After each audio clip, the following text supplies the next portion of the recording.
Hello, everybody. I have a wonderful, wonderful interview today with a person who, as soon as I met her, was like, oh, instant connection and friendship. So, Erika Muralidhar has Health E Wellness, and she's a registered nurse, integrative health coach, certified neurolinguistic programming therapist, aromatherapy specialist, Reiki practitioner, and holder of a master's in health administration. She works virtually with clients one-on-one to guide them through life transformations. Combining both Western and Eastern approaches, she helps clients clarify their health goals, break through limiting beliefs, set realistic, sustainable plans, and stay accountable on their journey to lasting change. So if any of you know me over any time, you know that so much of that is consistent with things that I believe and work with. So welcome, Erika. Thank you so much for having me today, Sandra. I'm super excited to be here and honored to be, again, having a friendship like you and kind of going through this healing journey together. It's amazing. So why don't you tell us a little bit about how you got to where you are? Short. Yeah, sure. That'll do the elevator pitch. So I started off as a registered nurse at the bedside. I think through sort of my own journey, started seeing some not problems, but some things that I would like to change in healthcare. And so I started looking a little bit more holistically to see if there was other avenues in which patients can kind of take a little bit more empowerment on their side and be a little bit more preventative. And through that journey, I've learned a lot about Reiki, aromatherapy, NLP, and kind of went backwards into medicine and decided that this was better served for me to be a health coach so I can actually work one-on-one with clients and see them actually transform their goals. I think being in the nurse, I was kind of scheduled into something very specific, and I'm kind of a little bit of a rule breaker. So I like the flexibility of being able to really help people out and not just have that 15-minute consultation that nursing gave me. So that's kind of the reason of my why. And it took a little bit of a journey to get here, but I'm very happy to be here and happy to be supporting of clients this way. Again, for those of you watching, this is something that Erika and I really agree on, that it takes more than the little bit of time that the medical system gives you to really connect with people. And the topic that we decided to discuss today is something that so many people have issues with, and they really don't address it adequately. So, Erika, why don't you go ahead and get started with that? Yeah, so today we're talking a little bit about blood sugar. And as I said to you, Sandra, I think that it is like the foundation of health because it is something that a lot of people don't really understand enough about it. And once you do, the power that it can change from a healthy perspective and make you feel better throughout the day is absolutely incredible.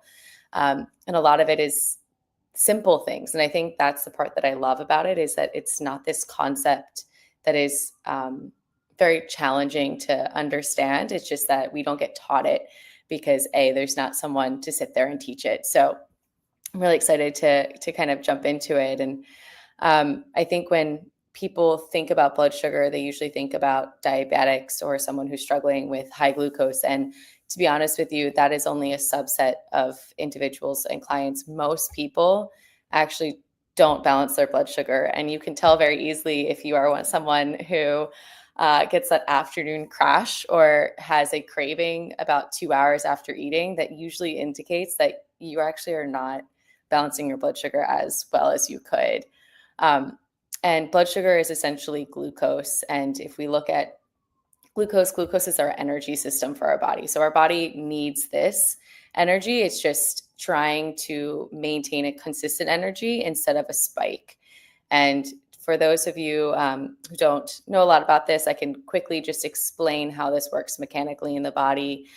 So when you eat food, your body starts to digest it and break it down into various cells. And the breakdown creates that energy, creates that glucose. And essentially, the quicker that your body is able to break down that food, the quicker that the glucose will spike, or you'll get a sort of this high energy concentration in your blood sugar and in your system. And with that high spike, your body then naturally will sort of curve across the end and then kind of come down. But if you raise very quickly and your body curves the spike down, it actually ends up dipping a bit. And that dip is usually that crash or that sort of like malaise, like kind of like groggy feeling that you get in the afternoon. That's that dip that you're getting, which means that you brought your blood sugar up a little bit too high, a little bit too fast for your body. So it broke down the food that you're eating a little bit too fast. So it kind of had this rebound effect of this like lower blood sugar, which is usually an indication of being tired, feeling a little groggy, or even just like craving more carbs, because again, your body is a system. If it's out of balance, it's going to try and bring it back to balance. And so it always naturally will want a little bit more energy if it's feeling tired. So that's kind of like the basics of it. And what everyone is looking for when you're looking to balance your blood sugar is really a consistent energy. So almost this gradual climb and plateau feature that comes back down pretty naturally. That is what we're actually all looking to have in a day-to-day. Oh, Sandra, I think you are muted, sadly. So for the people watching, tell them what difference it's going to make in their experience balancing their blood sugar. Because really, you and I believe this is really the number one thing that people can do to take control of their health. But what's their experience going to be? Yeah. So that's a great question. So I like to tell clients that once you figure out how to balance your blood sugar, you can feel more energized. So you will have more consistent energy throughout the day. You won't feel like you need an afternoon nap. And that 3 p.m. coffee that I know majority of people that I talk to, especially that work a lot of corporate jobs, because stress, we'll get into it, but stress is a big factor in the reason why your blood sugar can kind of get a little bit out of whack. But that 3 p.m. coffee, you'll no longer actually feel like you need, and you can kind of do everything and accomplish all your goals more effectively with more energy, and overall just feel like your brain is working, because your brain runs on glucose. So if you're able to balance out your glucose, your brain will have a consistent energy source. So you can feel like you have clearer thoughts, you have more sustainable problem solving, and you can actually go through your day with honestly, just like an ideal mind and body energy level, which is what we all really want. Well, and you won't have to snack all of the time. Oh, no. And, be hungry, thinking about food, so many things. Yeah. And for people who are trying to sustain or maintain weight or lose weight, blood sugar is usually the first thing, because a lot of the empty calories that we end up intaking are through the snacking. Yeah. Huge impacts of these things. So why don't you tell us some lifestyle decisions that can really affect this? Yeah. So something that I kind of like to talk about before going into it is sort of this misconception of what blood sugar can be. And people usually think that when you're trying to balance blood sugar, you're trying to eat less, or that you should avoid carbs. And I just want to put this out there. Carbs are not something you should avoid at all. I actually am a huge carb lover.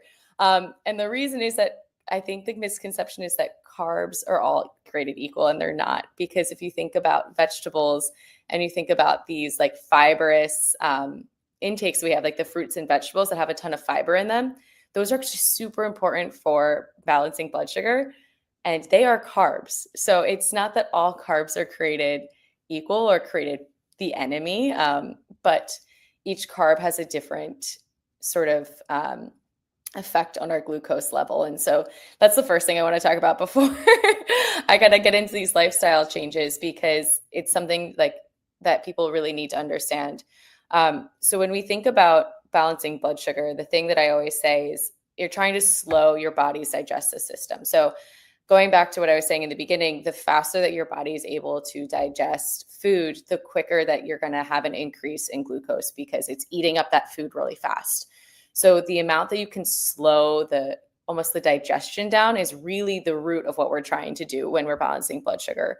because if you can slow it down, you'll get that nice plateau curve that will last you 3 hours. You'll come back down, and then you'll be ready for your next meal, and you'll avoid all those snacking in between. And so what I like to tell people to do is there's a few things to first look out for to slowing your digestive system. The first is fiber. Fiber is, I know if you're in the health and wellness field or, anywhere around it, you'll always hear about fiber and the importance of it because of your gut health. And yes, that is true. Fiber likes to feed our mini gut microbiome and really help it, be healthy and have all the good gut bacteria, but it also helps with our gastric emptying and that digestion that we're looking for. So fiber actually acts like a coating around your stomach. So when your body is trying to break down food, it will break down the fiber first, and fiber takes a lot longer for our body to break down.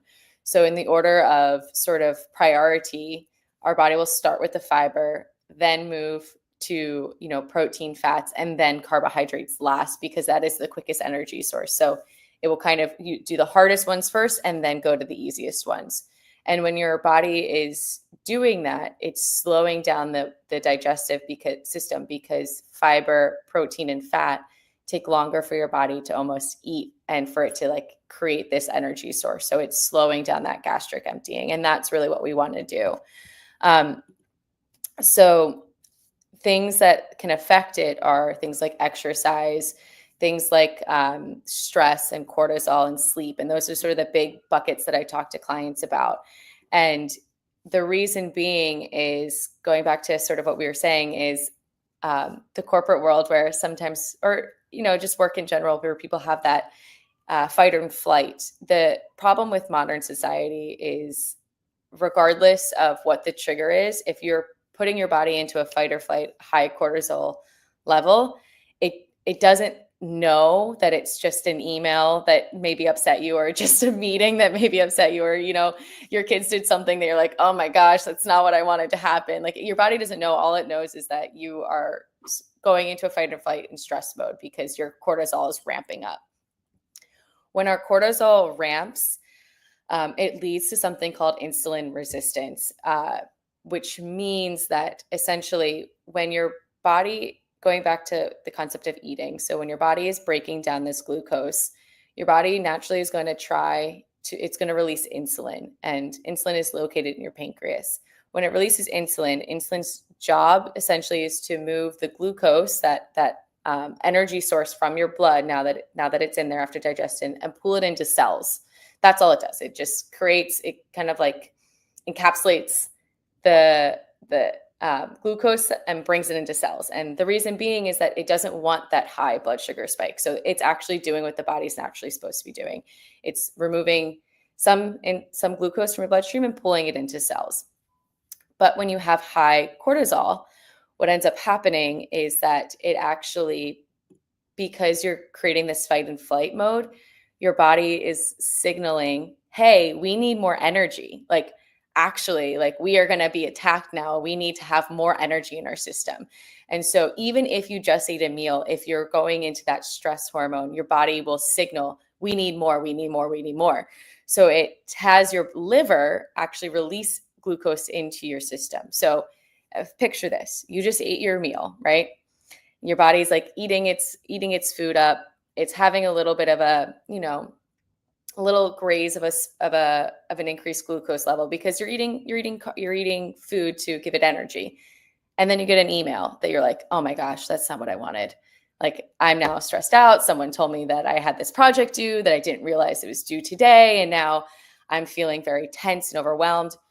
Even though you have technically enough energy to deal with it, your body doesn't recognize that. Your body will stop digestion totally and say, hey, liver, wake up, we need glucose. So the liver will then bring in this glucose spike. And so you're going to skyrocket. So now your body is like, all right, we're just going to give you all the energy in the world because we're under attack. And it's natural. It's very cool that your body does it. But again, it's all about balancing this out. So it will spike it up. And then your pancreas, because insulin is the response always to bringing those glucose from the bloodstream into cells so it can be used. So it's okay, we're going to now bring these glucose into our cells so we can use it in, defending ourselves because it's really the muscles that need the glucose. And so the more that it works to do that, so your pancreas then is releasing extra insulin because your liver is releasing extra glucose, and you're in this kind of like push and pull. And if it's sustained over long periods of time, your cells actually will stop listening to insulin. So it'll become insulin resistance. So your cells will actually not be able to bring that glucose into your body. So you'll just have this increased surge of glucose running around in your bloodstream, not able to go into muscles, not able to go into cells because your body just got used to it and it no longer wants to respond. And that's where we get into problems with high blood sugar for long periods of times. It's where diabetes sometimes can come in, and honestly, just being able to mismanage your blood sugar level. And so cortisol, sorry, go ahead. I know it's a lot of information. So, audience, okay, if you find this is really important to you, I'm going to recommend you go back and you listen to this again, maybe a couple of times, because what Erika is saying is really important. I want you to, instead of all those details, tell me a little bit about why our bodies are doing this and how our bodies are not really designed for the world that we're living in.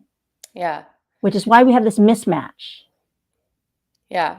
And our bodies are doing it, honestly, because, as I said, when you go into these fight and flight modes, which I think are happening more and more often as the modern world, because we are more, attached to each other, more attached to technology. There's more stress. Like, honestly, our world is just very stressed out. It is. And I live in New York City, so I see the stress.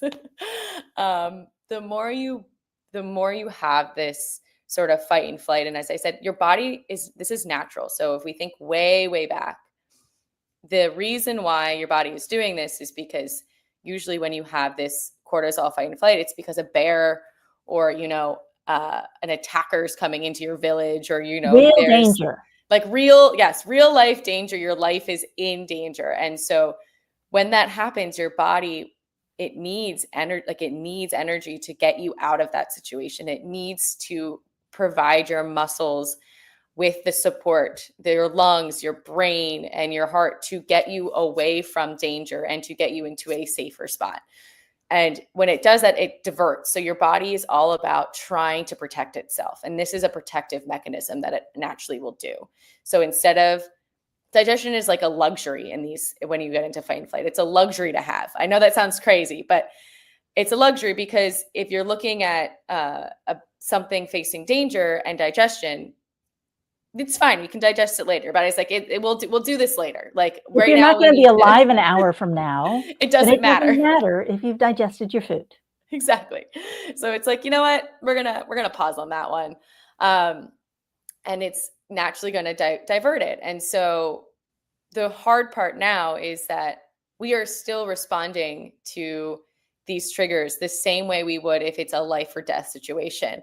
And so your body is naturally doing the same thing that it did then. And it never ends. No, not unless you are able to stop it. And that's where like mental well-being is so important. I know Sandra and I have talked about this countless amounts, but like the concept of being able to relax your body and being able to respond to those once triggers with a more parasympathetic, more calm body and mind will better serve you in the long run with all over wellness, especially blood sugar, honestly. Well, and balancing blood sugar really is the key to everything when it comes to health. So many things happen that aren't what we want, contributed to by imbalanced blood sugar. Of course. I mean, I think a lot of people, one of the biggest things that people come for me for is undesired weight gain, or, something that's a little bit not what they wanted, or they're feeling they feel bad in their clothes. And usually it's because they have a mismanaged blood sugar or they have high stress levels, because it's all interconnected. Like the body is all connected in that sense. So the more cortisol you have, sometimes the more fat around your stomach and your abdomen that you have. And with that also hurts your blood sugar, also hurts your ability to balance your blood sugar out. So it's this constant, almost, I like to say, like pendulum that we are swinging in, and you kind of need to continue to have as close to balance as you can, through all aspects, because everything is connected. Your mind is connected to your brain is connected to your body, and it kind of all interacts with each other. And if something is out of whack, the entire system is kind of out of whack. So you need a total system alignment for it to really work. And if you do balance your blood sugar, if you are able to prioritize making sure that your body is slowing the digestion, it's like step number one to being able to create this more relaxed mindset. Because when you're in digestion mode, you're in your parasympathetic, you're in your calm mode. And that's where we all want to live, in this like calm, rest and digest mode, for your body to be able to actually go through the day with sustainable energy. Yeah.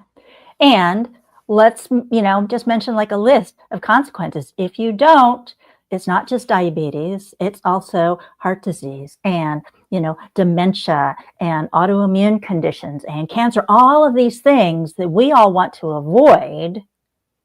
If you don't take care of your blood sugar over time, you get all these other things. Yeah, because it creates, as I said, it creates a mismatch in your blood sugar. It creates a mismatch in your weight usually, and that can be a sign of leading you to other diseases. It creates, this surge of your brain being able to have with dementia. As I said, your brain runs on glucose. It actually runs on sugar, which is pretty wild to think about, that most people might not know. But if you're consistently fluctuating your sugar levels, your brain isn't going to be able to function, because it doesn't have the energy, sustainable energy for it to actually process what you're asking it to process, for it to remember things that you're asking it to remember, because it's like running on empty. You can't run your car if there's no gas in it. And you need gas in your brain to be able to run the programs that you're actually asking it to do. So, and I don't know if you've ever heard the term hangry, but like that's something that people have also come to, like, I get so angry, I get so frustrated when I haven't eaten. I'm like, it's literally because you're asking your body to do something without any energy source. So you're trying to push your car up a hill by yourself with like a broken leg. Yeah. So tell us how people can connect with you if they realize, oh my gosh, I need to do something about this. How can they connect with you and hear more? Yeah, I could talk about this for hours. So if you are very interested in it, I'm a very in the weeds person. So the way you can connect with me is you can email me, letter E like Erica, healthe by Erica @gmail.com. Happy to do an email. I also do 15-minute free consultations if this is something that you're super interested in, or if something resonated with you and you'd like to learn more about how I work with clients. It's a great way for us to connect. It's free. And I would love to chat. Or you can find me on Instagram with healthy_wellness. I can leave all this in the comments. Feel free to DM me. Feel free to start a conversation. My entire goal is to let people understand how to work their body in the best they can. Now, give us some real specific action steps that people can take to help balance their blood sugar. Yeah. All right. This is the whole point, right? Talk for hours about how it works. Not everyone cares, but how do you actually do it?